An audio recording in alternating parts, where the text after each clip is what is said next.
That is the most important thing that you can do to get the information from your specific addresses for evacuation notices in the will. Just thank you. At this time, I'll turn it over to our County Manager, Jamie Lauder. Good morning. We've got a lot of updates to share today. There's been a lot of activity as far as different agencies coming together. Transylvania County is currently under a state of emergency due to the fire danger and from 3 different fires. Pisgah National Forest fire at Rattlesnake Branch is estimated at 700 acres. Persimmon Ridge fire from South Carolina is estimated at 2,000 acres. And the Table Rock fire in South Carolina is estimated at 9,000 acres. Per the North Carolina State Fire Service, the fire line is primarily limited to the state line with a spot fire identified within the North Carolina at Busted Rock, but all fire activity is currently in the state forests. Federal resources are pulling in additional resources to assist in fire line tracking. The best information we have is that the closest fire to a structure is about a half mile away. Unified Command has been established to respond to the forest fires of concern for Transylvania County, and that allows us to bring in additional resources, and it also helps to consolidate our communications. We will be releasing 3 written updates daily, with the midday briefing being in person like we are having today. We do want to emphasize that misinformation can be dangerous. We have had citizens try to provide additional information that are not part of emergency response, and that can be confusing to the public, and it can also create a dangerous situation. So we are asking people to go to our trusted sources for their information. For the county, that includes the county website, the county main Facebook page, Transylvania County Emergency Services page, and the Sheriff's Office page, the Sheriff's Office app, and the alerts that we are able to issue through Red Code. A multi-agency effort has been underway to prepare for potential forest fire spread into the county with coordination with local, state, and federal leaders. A federal Blue Strike team is located in South Carolina Incident Command with a liaison now stationed at Incident Command Center in Conisty. The State Forest Service has been working with the strike team to put in dozer brake lines, conduct backburn activities, and other fire line control measures. Resources arrived yesterday from Fannin County, Georgia, South Carolina, and from the Office of State Fire Marshals.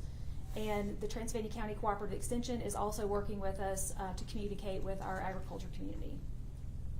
Our air quality today is expected to be very poor. Code Purple is very unhealthy air quality. The general public is urged to avoid long or intense outdoor activities. Sensitive groups, particularly that are susceptible to health impacts, include children, older adults, and people with asthma or heart conditions. They should avoid all outdoor physical activity in these conditions. We encourage anyone experiencing breathing challenges to follow up with their provider, or in an emergency, go to the emergency room. Weather conditions this afternoon are expected to pose challenges for fire control in the southern section of Transylvania County at the state line. Conditions can change very rapidly. We may have to order additional evacuations. In that event, the emergency alert system with Transylvania County will be used to notify specifically addresses that are impacted by the evacuation. All residents are encouraged to be proactive by registering their address and phone number in the county alert system, and also to take measures around their home to remove any dry leaves or debris that could be ignited by embers. We will also be releasing a tutorial today about how to sign up for those alerts, as we know some people have had challenges with that. The evacuation boundary has not changed since initially issued on Wednesday. There are 758 structures that are under that mandatory evacuation, and there is emergency shelter open at Transylvania County Parks and Recreation at 1078 Augusta Road. RVs cannot be accommodated at the shelter. Mountain Falls RV Park is willing to accept RVs at their location in Lake Toxaway. County services have been modified today to accommodate the forest fires and the evacuations. Parks and Recreation and the Health Department clinic are closed to support shelter operations, and the animal shelter is closed to surrender intakes. Environmental health, community health, WIC services, and animal control remain open, and the COF solid waste convenience site is closed due to smoke and ash hazards.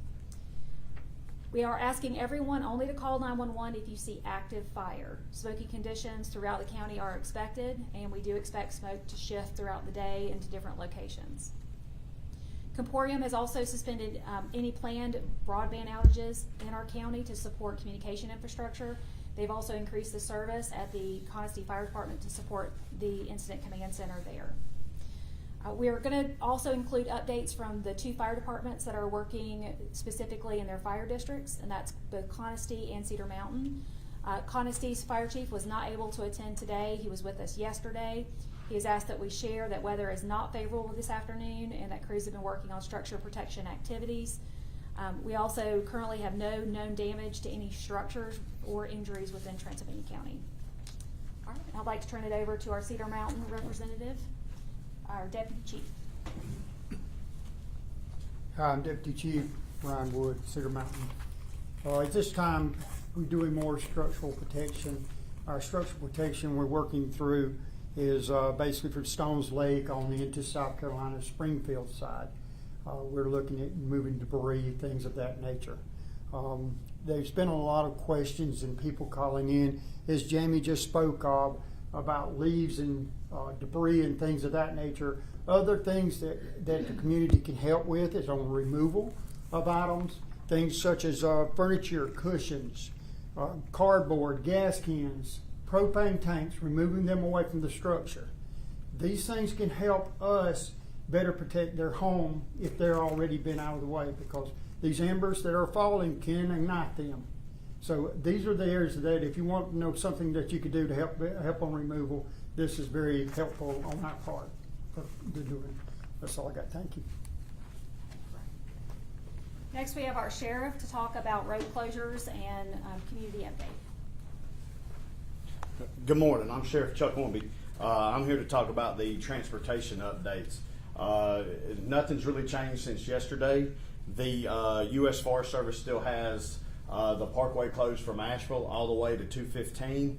And then in our county, the roads that are closed for us is East Fork Road from Glady Fork all the way to 276. And then from 276 all the way to the state line is restricted as well. And Cascade Lake Road from 276 to the intersection of State and Roads is a hard closed. There's not allowing any traffic down there. This is due to the fact that we're trying to give the first responders and the firemen plenty of room to work with no interference, and you don't have people just kind of getting in the way. Also, if you look at the SAR topo map for information, be careful what information you put into that, because once you start adding layer on top of layer, it becomes very confusing. So if you're tempted to get on the SAR topo map and look, you can find that at the transylvaniacounty.org. Also, if you look at DuPont State Forest website, there's a lot of trail closures for DuPont State Forest.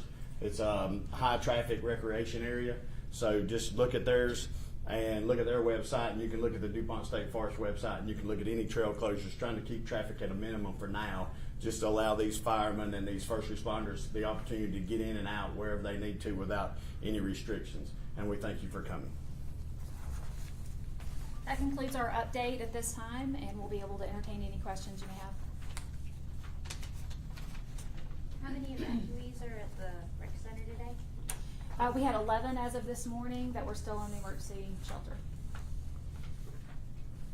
When you say crews are firing, are battling challenging conditions, can you go into detail as to what? Weather conditions are challenging. The humidity and the wind and the direction of the wind are all the challenges that they're facing right now. And are you able to confirm, just for clarification, if it has crossed the state line, if it's in Transylvania County as far as Table Rock yet? There is a spot fire that is in Transylvania County, and that is the one that busted rock, and that is being worked on by the state Forest Service. What time did it cross the county line? We don't have that information. Is the persimmon fire also at risk of crossing the state line? There is potential for the persimmon fire to grow and crossing the state line. We don't have that as an imminent threat at the moment, but that is another one of the fires that is being worked on multi-agency to try to prevent that from happening. I remember yesterday there was conversation of those 2 fires merging. I know we're not in South Carolina, but do you have any update on whether that might happen? Whether that's There's always imminent? potential for that to happen. There's a lot of forested area between the 2 fires, but that is not an imminent threat. How quickly is the fire moving in Transylvania County? That is really something that changes moment to moment. So we don't have the ability to give exact location of fire or the fire rate of change in real time. We are going to be seeing some additional resources from the federal level to help support our ability to pinpoint exactly where the fires are at. at any given time. That was kind of leading into my next question was, I mean, talk how many resources or manpower do you have as this continues to spread, not just in both ends of the county? I mean, how is the resources being differentiated there? Primarily, our resources are focused on the southern end of the county. U.S. Forest Service is working on the Caruso fire to the north. The two fires that we have coming up from South Carolina have both South Carolina, North Carolina, local agencies, and even agencies from outside. So we saw Farron County arrive last night. We expect additional resources coming in from all over to help support. Having the Blue Stripe team arrive this morning was a huge step forward for us. Why is that? They're federal resources that are able to this is what they specialize in, and so having them at the table is a huge win. Is there any sense of whether we might get, like, are we gathering any evidence for like a federal disaster declaration for these fires, or are we not at that level? We have already filed with the federal government. That's part of how we're able to get resources. That's one of the reasons that Unified Command has been established, is because that does allow us to leverage the additional resources to come into the county and to reach out to state and federal leaders and get that support. So that agreement has been established, and that will help us leverage even financial support into the county. You mentioned 3 press releases a day. Do you know when the next one will be? This evening, likely between 5 and 6 o'clock.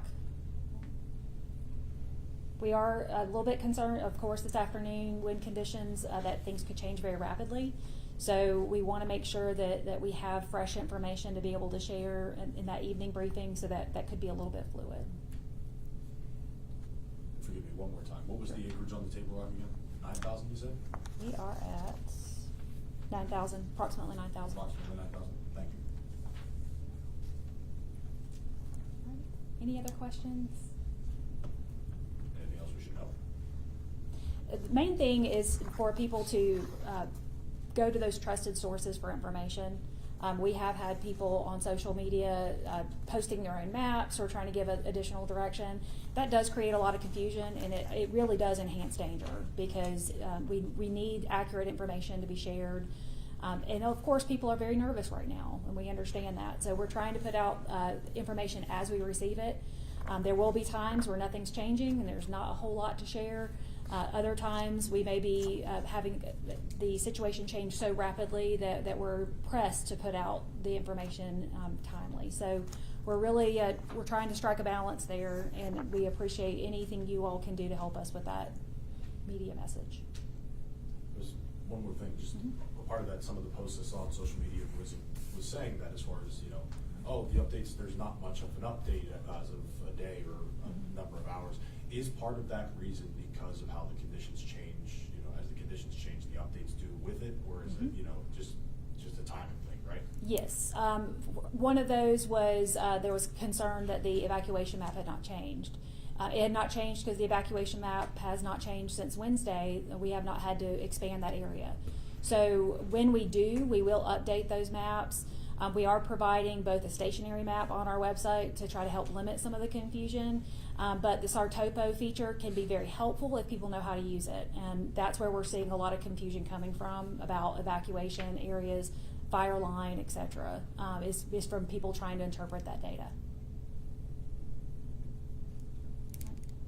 Anything else? Thank you guys so much. We will likely have same time tomorrow, 11 o'clock. We are expecting tomorrow afternoon to also have challenging weather conditions. Hopefully once we get to Sunday, we'll see more favorable conditions, and we may be able to ramp down the need for regular updates. Thank you.